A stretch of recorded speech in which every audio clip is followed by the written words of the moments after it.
In every modern city, beneath the noise of traffic, beneath the neon lights and steel towers, an invisible engine is constantly running.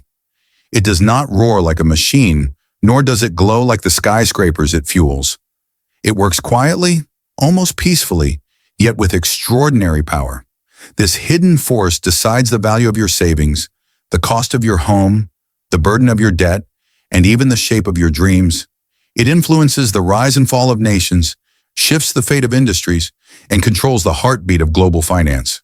And almost no one truly understands it. This silent force is the interest rate, a number so simple that it looks harmless.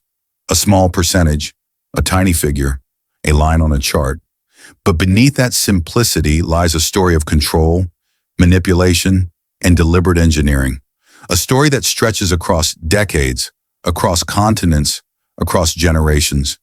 A story where the rich learn to twist the system and the rest unknowingly play by rules they never agreed to.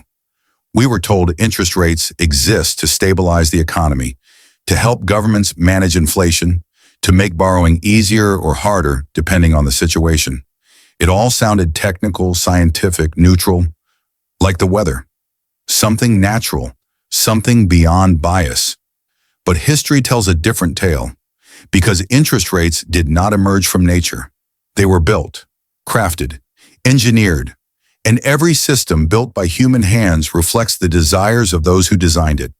In the early 20th century, when modern financial institutions were rising, the world's wealthiest families, banks, and governments realized something extraordinary.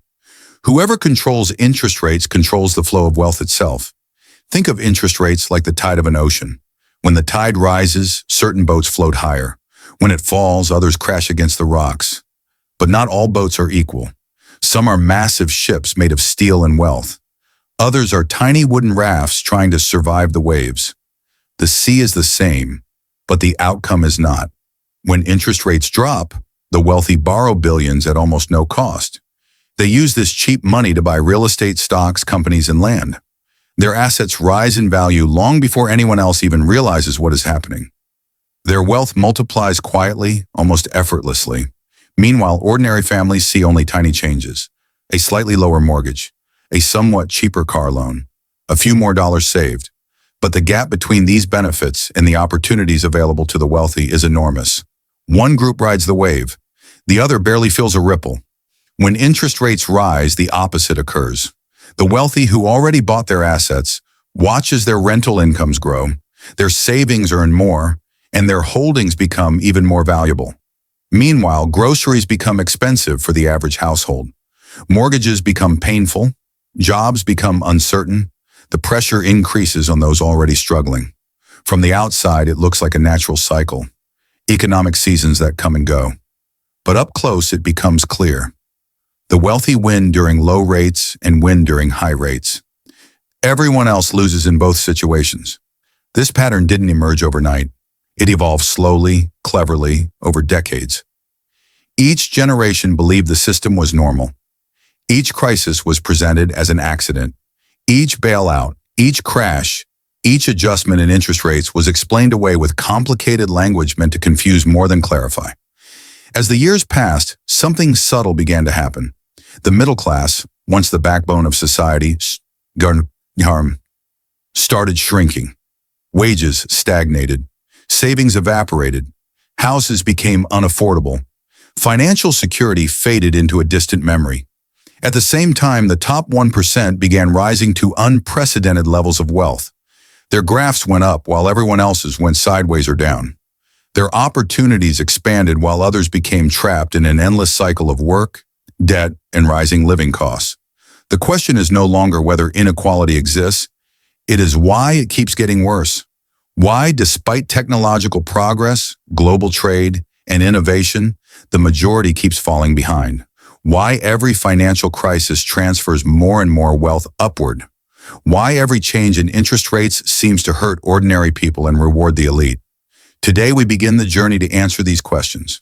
Today we step into the hidden world behind interest rates, a world few have ever truly seen, a world where power is not displayed through speeches or armies, but through numbers quietly changed behind closed doors.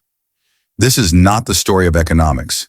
This is the story of control, The story of how a simple percentage became one of the most powerful tools ever created. And the story of how, without realizing it, the world became divided by a mechanism hiding in plain sight. The documentary begins here, at the intersection of illusion and truth. To understand how the interest rate trick became one of the most powerful engines of inequality, we must go deeper, far deeper than the headlines, deeper than the speeches of politicians, deeper even than the charts shown by economists. We must enter the architecture of financial power, the hidden networks, the unwritten rules, the carefully engineered design that ensures the rich always stay ahead while everyone else struggles to keep up. Interest rates may appear to be just a number, but in reality, they are the central nervous system of the global economy. Every time that number moves, even by a fraction, it sends a shockwave through markets, banks, businesses, governments, and families. But the impact is not equal. It never has been. The wealthy learned long ago that interest rates are not just a cost. They are an opportunity. A low interest rate for a rich investor is not about saving a few dollars. It's about gaining access to massive amounts of cheap money that can be transformed into even more money. For them, interest rates are levers, mechanisms they can use to multiply their fortunes. For ordinary people, however, interest rates are simply prices. The price of a house, the price of a car, the price of education, the price of survival. When rates fall, the rich expand. When rates rise, the poor shrink. To truly decode this imbalance, let's break down how both sides experience the same financial environment in completely different ways. 1. When interest rates fall, the golden window for the elite. When central banks announce that interest rates are dropping, ordinary people often think of one thing: cheaper loans, maybe a slightly more affordable mortgage, maybe a little less interest on a car loan. These benefits are small, slow, and mostly symbolic. But for the wealthy, low interest rates signal the biggest opportunity of all. Suddenly, money becomes almost free. Borrowing $10 million becomes cheaper than borrowing $10,000 for a regular person. This is the first layer of the trick. With cheap credit, the wealthy begin their move. They purchase assets, real estate, stocks, companies, commodities, before prices begin to rise. They position themselves at the starting line long before anyone else is even aware the race has begun. And then, as more people borrow and more money flows into the market, asset prices begin to rise. Houses that cost $300,000 suddenly become worth $500,000. Stocks that were stable begin to surge. Companies expand or merge. Everything becomes more valuable. But who owns the majority of these assets? Not the middle class, not working families. Nearly 85% of all stocks, bonds, and major assets in many countries are owned by the top 10%. And the top 1%, they own the lion's share. So when interest rates drop, the wealthy gain millions or billions, while the average person gains pennies. This is not an accident. It is structural. 2. When interest rates rise, the fortress effect. Now imagine the opposite scenario. Interest rates rise. Borrowing becomes expensive. Debt becomes heavy. Growth slows. Fear spreads. For the average household, this is a nightmare. Mortgages rise. Loans rise. Credit card debt rises. Jobs become unstable. Living costs surge. But for the wealthy, rising interest rates are not a storm. They're a shield. They've already purchased their assets during the low-rate cycle. They're safe, protected. Their real estate now generates higher rent. Their savings accounts and bonds earn more yields. Their companies lose competition because smaller businesses cannot afford high borrowing costs. This creates what economists call the fortress effect, a system where the rich become insulated from economic pain while ordinary people absorb the damage. And here lies the second layer of the trick. The wealthy win during low rates and during high rates. The average person loses during low rates and loses even more during high rates. Every cycle, every up, every down, pushes more wealth upward, away from the majority. 3 historical patterns. The script that never changes. If this pattern had happened once or twice, we could call it coincidence. But history shows something much darker, an engineered cycle that repeats with eerie consistency. 1980s debt crisis. Interest rates rose to historic levels. Middle-class families collapsed under pressure. The wealthy purchased land, companies, and assets at cheap crisis prices. 2000 dot-com crash. Rates were lowered to stimulate recovery. Tech investors, hedge funds, and banks grew richer while the average household savings evaporated. 2008. Financial crash. Once again, rates were slashed. Banks and billionaire investors bought massive assets at throwaway prices. Ordinary families lost homes. The elite gained portfolios. 2020 pandemic crash. Unprecedented money printing, near zero interest rates. The rich multiplied wealth at a speed never seen in human history. Meanwhile, millions struggled to pay rent and buy food. Each cycle follows the same script. Each cycle transfers billions or trillions toward the top. Each cycle leaves the bottom 99% scrambling to rebuild, while the top 1% quietly leaps forward. 4. The hidden layer. Financial tools. Ordinary people never see now. We enter the deepest level of the architecture, the level the public almost never hears about. The wealthy don't just borrow money, they borrow through tools that multiply power. Leveraged buyouts, bond arbitrage, real estate syndicates, hedge fund leverage, derivatives, private credit markets, tax-optimized borrowing, low-interest corporate bonds. These tools give them advantages ordinary people cannot dream of. If a regular person gets a 6% mortgage, they feel lucky. Meanwhile, a billionaire borrows at 1%, uses that money to buy assets yielding 10%, and pockets the difference. Risk-free. This is the third layer of the trick. The tools of the wealthy make interest rates work for them at every stage. 5. And the final reveal. The game is not broken. It's working perfectly. Many people believe the economy is broken, that inequality is a flaw, that the system is failing. But the truth is far more disturbing. The system is not broken. It is working exactly as designed. Interest rates are not simply numbers. They are mechanisms of power. They are levers that shift wealth from millions to a few. And once you understand how the architecture works, you can no longer see the world the same way. As the story of interest rates reaches its final chapter, we stand on a dividing line between two futures, one shaped by ignorance and one shaped by awareness.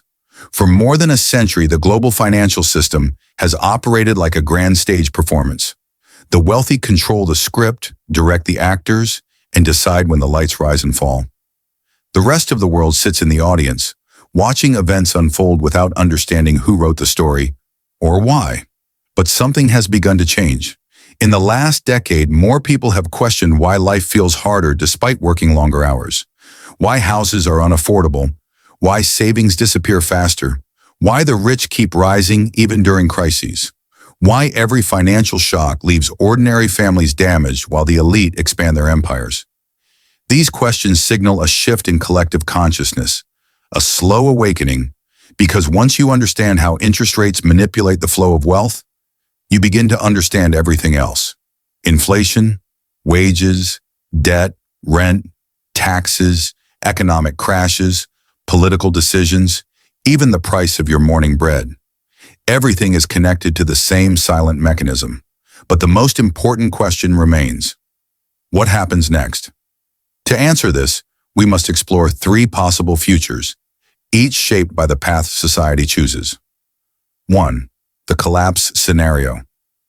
When the system consumes itself. If the cycle continues unchecked, the outcome is as predictable as gravity. A world where wealth becomes concentrated in the hands of a microscopic elite cannot survive indefinitely. History is filled with empires that rose to impossible heights only to crumble under the weight of inequality. Rome, the French monarchy, the British industrial elite, the American Gilded Age. Every era of extreme wealth concentration ended the same way, with social unrest, economic collapse, or revolution. Today's world mirrors many of those warning signs. Middle classes shrinking, younger generations unable to buy homes, debt exploding worldwide, full-time workers living paycheck to paycheck, a tiny minority owning most global assets, political division at historic levels, billionaires growing faster than nations. In the collapse scenario, rising interest rates crush the working class, while falling rates inflate a bubble that eventually bursts. Housing becomes impossible. Wages fail to keep up. Debt becomes unpayable. Confidence evaporates. A major economic breakdown follows, one powerful enough to reshape nations and rewrite the global order. This is not a prediction rooted in fear. It is a warning rooted in history. 2. The transition scenario. A system redesigns itself. There is another possibility. Societies, governments, and financial institutions may recognize the danger and act before the system collapses. They may redesign how interest rates affect ordinary people.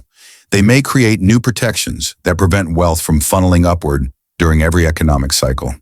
In the transition scenario, reform becomes inevitable.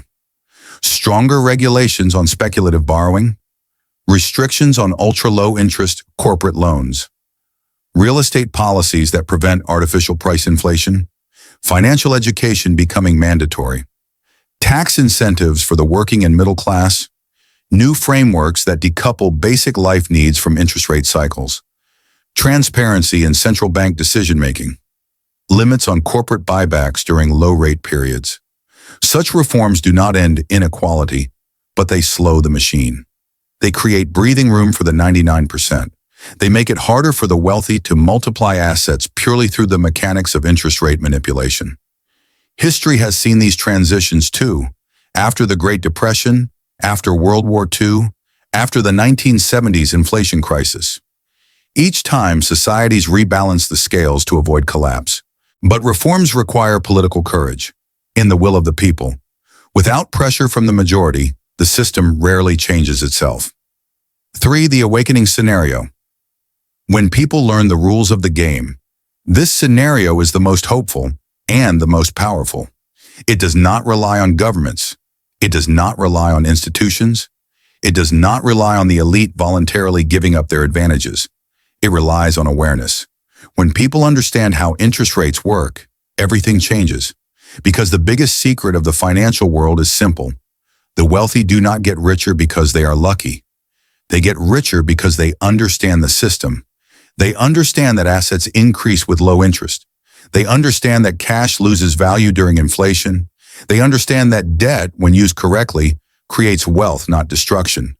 They understand that the economy moves in cycles, not straight lines. They understand that long-term investing beats short-term savings. Once ordinary people begin to think this way, the system loses its ability to exploit them. The awakening scenario is not about overthrowing the system. It's about learning to use it.